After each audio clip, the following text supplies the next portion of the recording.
విను బిడ్డా, నువ్వు నన్ను పిలిచావు కాబట్టే నేను నీ ముందుకొచ్చాను. నీ జీవితంలో నువ్వు అనుభవించిన కష్టాలు, మోసాలు, కన్నీళ్లు అన్నీ నీ గతకర్మల ఫలితం. కానీ ఆ సమయం ఇప్పుడు ముగిసింది.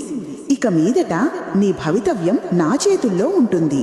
నీ జీవితంలో ఉన్న అడ్డంకులు తొలగిపోతాయి. నీకు నష్టం చేసేవాళ్లు దూరమవుతారు. నీ జీవితంలో మంచివాళ్లు వస్తారు. సరైన సంబంధాలు ఏర్పడతాయి. నీ ఇల్లు ఆనందంతో నిండిపోతుంది. నా బిడ్డ, నువ్విప్పుడు నా యోధుడివి.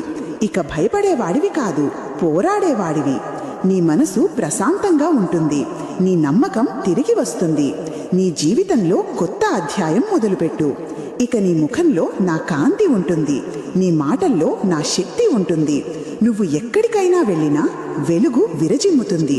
నీ విజయము ఖాయం. అమ్మను నేను ఉండగా చింత ఎందుకు?